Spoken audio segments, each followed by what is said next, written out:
മതമൗലികവാദ സംഘടനയായ ജമാഅത്തെ ഇസ്ലാമിയെ വിശുദ്ധനാക്കാൻ കേരളത്തിലെ രാഷ്ട്രീയ നേതൃത്വം ശ്രമിക്കുമ്പോഴും സംഘടന പ്രോത്സാഹിപ്പിക്കുന്നത് ആഗോള തീവ്രവാദത്തെ. ജമാഅത്തെ ഇസ്ലാമിയുടെ വിദ്യാഭ്യാസ സ്ഥാപനങ്ങളിൽ പഠിപ്പിക്കുന്നത് മതരാഷ്ട്രവാദം. ഇതിന്റെ തെളിവുകൾ ജനം TV നിരത്തുകയാണ്. തിരുവനന്തപുരത്ത് നിന്നും ശിവദാസ് കന്മനമുണ്ട്, കോഴിക്കോട് നിന്നും അനഘയും ചേരുകയാണ്. ആദ്യം ശിവദാസിലേക്ക് പോവുകയാണ്. ശിവദാസ്, ഈ ജമാഅത്തെ ഇസ്ലാമിയുടെ അടിസ്ഥാനപരമായ തത്വം എന്ന് പറയുന്നത് തന്നെ ഹുക്കുമത്തി ഇലാഹി അല്ലെങ്കിൽ അള്ളാഹുവിൻ്റെ രാജ്യം എന്നതാണല്ലോ. അതായത് മതരാഷ്ട്രവാദം എന്നതാണ്. ലോകം മുഴുവൻ ഇസ്ലാമിന് കീഴിൽ കൊണ്ടുവരിക എന്ന ലക്ഷ്യത്തോടു കൂടി പ്രവർത്തിക്കുന്ന ഒരു സംഘടനയാണ്. അപ്പോൾ സ്വാഭാവികമായും അവരുടെ പാഠ്യപദ്ധതികളെല്ലാം അത്തരം വിഷം കുത്തിവെക്കുന്നതാകും. പക്ഷേ കേരളത്തിലെ രണ്ട് മുന്നണികളും ജമാഅത്തെ ഇസ്ലാമിക്ക് അനുകൂലമായ നിലപാട് സ്വീകരിക്കുന്ന ഘട്ടത്തിലാണല്ലോ നമ്മൾ ഈ പ്രധാനപ്പെട്ട വാർത്ത പ്രേക്ഷകരിലേക്ക് എത്തിക്കുന്നത്.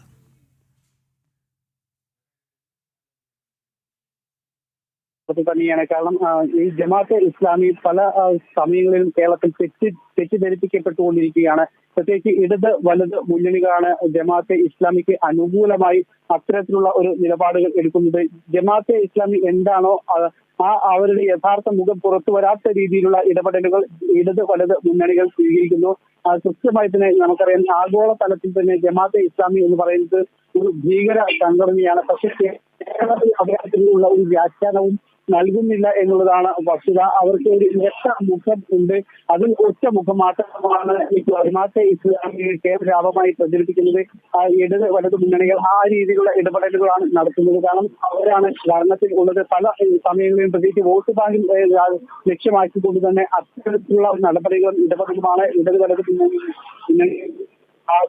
എന്താണ് ജമാഅത്തെ ഇസ്ലാമി എന്ന് കൃത്യമായി തെളിയിക്കുന്നതാണ് അവരുടെ സ്കൂളുകളിലും അതോടൊപ്പം തന്നെ മദ്രസകളിലും പഠിപ്പിക്കുന്ന പാഠഭാഗങ്ങൾ. ആ പാഠഭാഗങ്ങൾ പൂർണ്ണമായും ആഗോളതലത്തിൽ പ്രവർത്തിക്കുന്ന ഭീകരവാദ സംഘടനകളെ ന്യായീകരിക്കുന്നതാണ് അവരുടെ ഓരോ പാഠഭാഗങ്ങളും. അത്തരത്തിലുള്ള ഭീകരവാദ നേതാക്കളെ മഹത്വവൽക്കരിക്കുന്നതാണ് ഓരോ പാഠഭാഗങ്ങളിലും അടങ്ങിയിരിക്കുന്ന പുസ്തകങ്ങളിൽ ഉൾക്കൊള്ളിച്ചിരിക്കുന്നത് എന്നുള്ളതാണ് ഏറ്റവും പ്രധാനപ്പെട്ട ഒരു കാര്യം. നമുക്കറിയാം, ആഗോളതലത്തിൽ തന്നെ ഭീകരവാദ സംഘടനയായി പ്രവർത്തിക്കുന്ന അല്ലെങ്കിൽ ഇസ്ലാമിക രാഷ്ട്രം എന്ന് പറയുന്ന ഒരു ആശയം ഉയർത്തിപ്പിടിക്കുന്നതാണ് മുസ്ലിം ബ്രദർഹുഡ് എന്ന് പറയുന്നത്.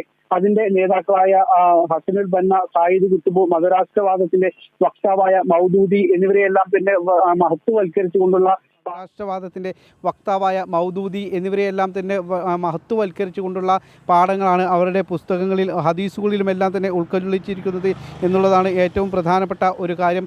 അതായത് തീവ്രവാദ ചിന്തകൾക്ക് വഴിമരുന്നിടുന്ന സയ്യിദ് കുത്തുബിൻ്റെ വഴിയടയാളങ്ങൾ എന്ന പുസ്തകം പഠിപ്പിക്കുന്നുണ്ട്. വഴിയടയാളങ്ങൾ എന്ന പുസ്തകത്തെക്കുറിച്ച് പറയുമ്പോൾ ഹിന്ദു ഐക്യവേദിയുടെ മുഖ്യ രക്ഷാധികാരി ശ്രീമതി ശശികല ടീച്ചർ നമുക്കൊപ്പം ചേരുകയാണ്. ശശികല ടീച്ചർ, ഇവിടെ നമ്മൾ ഈ ഘട്ടത്തിൽ ചർച്ച ചെയ്യുന്നത് ജമാഅത്തെ ഇസ്ലാമിയുടെ വിദ്യാഭ്യാസ സ്ഥാപനങ്ങളിൽ അവർ കുട്ടികളെ പഠിപ്പിക്കുന്ന വിഷയങ്ങൾ പാഠ്യപദ്ധതികളാണ്. അത് മുഴുവൻ ഇസ്ലാമിക മതരാഷ്ട്രവാദം, ഹുക്കുമത്തെ ഇലാഹി എന്നും അല്ലെങ്കിൽ ഇസ്ലാമിൻ്റെ ദേശമെന്നും ഒക്കെ പറയുന്ന പച്ചയായ വർഗീയതയും തീവ്രവാദവുമാണ്. അതിൻ്റെ തെളിവുകൾ മുമ്പും നമ്മുടെ കയ്യിലുള്ളതാണ്. ഇന്ന് ഒരിക്കൽ കൂടി നമ്മൾ ചർച്ച ചെയ്യുന്നതിൻ്റെ കാരണം ഈ തെരഞ്ഞെടുപ്പ് കാലത്ത് VD സതീശൻ ഉൾപ്പെടെയുള്ളവർ ജമാഅത്തെ ഇസ്ലാമി മതരാഷ്ട്രവാദം ഉപേക്ഷിച്ചു എന്ന് ഘോരഘോരം പ്രസംഗിക്കുന്ന ഒരു വേളയിലാണ് നമ്മൾ ഈ വിഷയം ചർച്ച ചെയ്യുന്നത്. ടീച്ചർ, ഇവിടെ ജമാഅത്തെ ഇസ്ലാമിയെ പറ്റിയിട്ട് ഇവിടുത്തെ മതരാഷ്ട്രീയ സാമൂഹിക രംഗങ്ങൾ അല്പമെങ്കിലും ശ്രദ്ധയുള്ള, ഒരല്പമെങ്കിലും വായനാശീലമോ അല്ലെങ്കിൽ ചരിത്ര പഠനമോ ഉള്ള ആർക്കും ഒരു സംശയവുമില്ല എന്താണ് ജമാഅത്തെ ഇസ്ലാമി, എന്താണ് മുസ്ലിം ലീഗ്. നമുക്ക് സംശയമൊന്നുമില്ല. ഈ ജമാഅത്തെ ഇസ്ലാമിയുടെ അതേ ആശയങ്ങൾ പേറിയിരുന്ന മുസ്ലിം ലീഗ് ഭാരത വിഭജനത്തിന് കാരണമായി, ലഹളയ്ക്ക് കാരണമായി, കോടിക്കണക്കിന് പേരുടെ ജീവനും സ്വത്തും നഷ്ടപ്പെട്ടതിന് കാരണമായി. പക്ഷെ അതേ ലീഗിനെ വെള്ളപൂശിയെടുത്തത് ഇവിടുത്തെ രാഷ്ട്രീയമാണ്. അതേ ലീഗിനെ വെള്ളപൂശിയെടുത്ത് ഇവിടുത്തെ ഭരണത്തിന്റെ നിർണായക ശക്തിയാക്കി മാറ്റിയത് ഇവിടുത്തെ രാഷ്ട്രീയമാണ്. ഇപ്പൊ ജമാഅത്തെ ഇസ്ലാമിക്ക് അത് ബോധ്യമായി. കാരണം അവരുടെ ആ മതരാഷ്ട്രവാദം അതിന്റെ പൂർണ്ണതയിൽ അവരെ ഒരു തക്കിയ നടത്തിക്കൊണ്ട് മാത്രം കയറിപ്പോകാൻ, അതായത് ജനങ്ങൾക്ക് മുന്നിൽ സേവനത്തിന്റെയോ അല്ലെങ്കിൽ മറ്റെന്തെങ്കിലുമൊക്കെ ഒരു പൊയ്മുഖം കാണിച്ചുകൊണ്ട് മുന്നോട്ട് വരാം. പക്ഷെ അതുകൊണ്ട് മാത്രം ഇവിടുത്തെ രാഷ്ട്രീയമായ രംഗങ്ങളിൽ അവർക്ക് മുന്നോട്ട് വരാൻ കഴിയില്ല എന്ന തിരിച്ചറിവിലാണ് ഇപ്പൊ അവര് മുന്നണികളിൽ കയറിക്കൂടി, മുന്നണികളെ തോപ്പിട്ട് മുന്നണികളിൽ കയറിക്കൂടി എങ്ങനെയാണോ ലീഗ് അപ്രമാദിത്വം നേടിയത് നാട്ടില്. ഇത്രയും വലിയ കൊടിയ വിപത്തി, രാഷ്ട്രത്തിന്റെ വിഭജനത്തിനടക്കം ഉത്തരവാദികളായ, അതിനുവേണ്ടി മുഴുവൻ മുസ്ലിം സമൂഹത്തെയും അതിനനുകൂലമായ വിധത്തിൽ വോട്ട് ചെയ്യിപ്പിക്കാൻ തക്ക ഒരു പ്രചരണം നടത്താൻ അതിന്റെ പൂർണ്ണമായ കറ മുസ്ലിം ലീഗിന്റെ കയ്യിലുണ്ട്. ജവഹർലാൽ നെഹ്റുവിനാകട്ടെ, മഹാത്മാഗാന്ധിജിക്കാകട്ടെ, ബാബു രാജേന്ദ്ര പ്രസാദിനാകട്ടെ, ബാബ അംബേദ്കർക്കാകട്ടെ, അന്നത്തെ ദേശീയ രാഷ്ട്രീയത്തിലെ പ്രമുഖർക്കൊക്കെ അറിയാമായിരുന്നു എന്താണ് ലീഗ് എന്നുള്ളത്. പക്ഷെ അവരുടെയൊക്കെ കാലശേഷം അതേ ലീഗിനെ ഇടത് വലത് മുന്നണികൾ അപ്പാപ്പ കിട്ടുന്ന 2 സീറ്റിനോ വോട്ടിനോ വേണ്ടി കൂടെ കൂട്ടി ഇന്ന് അവര് ഇന്ന് അവരിവരെ ഇവർക്ക് അവരുടെ അല്ലെങ്കിൽ സഹായം കൊണ്ട് മാത്രം നിയമസഭ കാണാവുന്ന അവസ്ഥയിലേക്ക് ലീഗ് പർവ്വതാകാരമായി അവരുടെ മുന്നിൽ വളർന്നു വന്നു. ഇതേ വളർച്ച ജമാഅത്തെ ഇസ്ലാമി ആഗ്രഹിക്കുന്നു. അപ്പൊ അതുകൊണ്ടാണ് ഇന്ന് രാഷ്ട്രീയക്കാരുടെ കൂടെ കൂടി ഇപ്പൊ വി.ഡി. സതീശൻ പ്രഖ്യാപിച്ചു കഴിഞ്ഞു ജമാഅത്തെ ഇസ്ലാമിക്ക് വർഗീയതയില്ല, അവര് മതരാഷ്ട്രവാദം ഉപേക്ഷിച്ചു. അത് പറയാൻ വി.ഡി. സതീശനല്ല. അവരുടെ മതരാഷ്ട്രവാദത്തെ പറ്റി അവരുടെ ആശയത്തെ പറ്റി പറയാൻ വി.ഡി. സതീശൻ എന്താ? സീറ്റുകളെ പറ്റി പറയാം, അല്ലെങ്കിൽ രാഷ്ട്രീയമായ നയത്തെ പറ്റി പറയാം. അതിനപ്പുറം ഒരു സംഘടനയെ വിലയിരുത്താൻ വി.ഡി. സതീശന് അതിൽ പറയണം. അത് പറയേണ്ടത് അവരുടെ ആളുകളല്ലേ. അവരുടെ ഏത് ആശയമാണ് മാറ്റിയത്? അവരുടെ ആധികാരികമായ ഗ്രന്ഥങ്ങൾ ഏതെങ്കിലും മാറ്റിയോ? അവരുടെ പഠന രീതി എന്താണ്? ഇത്തരത്തിൽ ഏതെങ്കിലും തരത്തിലുള്ള ഗവേഷണം നടത്തിയിട്ടാണോ ഇന്ന് വി.ഡി. സതീശനാകാം, ഇന്നലെ പിണറായി വിജയനാകാം.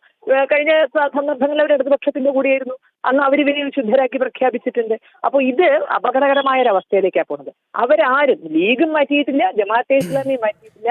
അവരെന്താണോ അത് തന്നെയാണ്. അത് ഇവിടുത്തെ ഡെമോക്രസി മാറുന്നത് വരെ, ഇവർക്ക് നിർണായകമായ ഭൂരിപക്ഷം അവർക്ക് മതപരമായി കിട്ടുന്നത് വരെ ഈ തക്കിയ 2 കൂട്ടർ നടത്തിക്കൊണ്ടിരിക്കും. അതിൽ ഏറ്റവും അവസാനം അത് അവരെ വെള്ളപൂശാൻ രാഷ്ട്രീയമാണ് നല്ലത്. കാരണം അധികാരത്തിന്റെ ഇത് കിട്ടുമ്പോൾ മറ്റാരും ചോദ്യം ചെയ്യില്ല.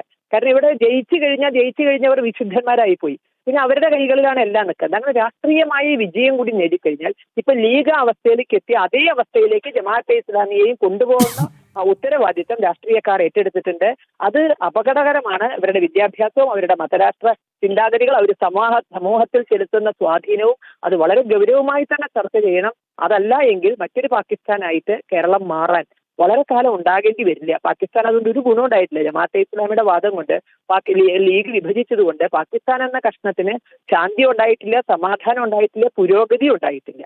ഒരു ഇസ്ലാമിക രാഷ്ട്രം പിറന്നു വീണു എന്നിവർക്ക് അഹങ്കരിക്കാമെന്നതിൽ കവിഞ്ഞ് ആ ഭാഗത്ത് മുറിഞ്ഞു പോയ ഒരാൾക്കും അതുകൊണ്ട് ഏതെങ്കിലും തരത്തിൽ ഇന്ത്യയിൽപ്പെട്ട മുസ്ലിമിനുള്ളതിനേക്കാൾ ഒരു തരത്തിലും അവർക്ക് സന്തോഷിക്കാനോ അല്ലെങ്കിൽ ഒരു തരത്തിലും അവരൊരു പടി മുന്നിലാണ് എന്ന് പറയാനോ ഉള്ള ഒരു അനുഭവവും ഇല്ല എന്നുള്ള സ്ഥിതിക്ക് അത് കേരളം കണ്ടു പഠിക്കേണ്ടതാണ്.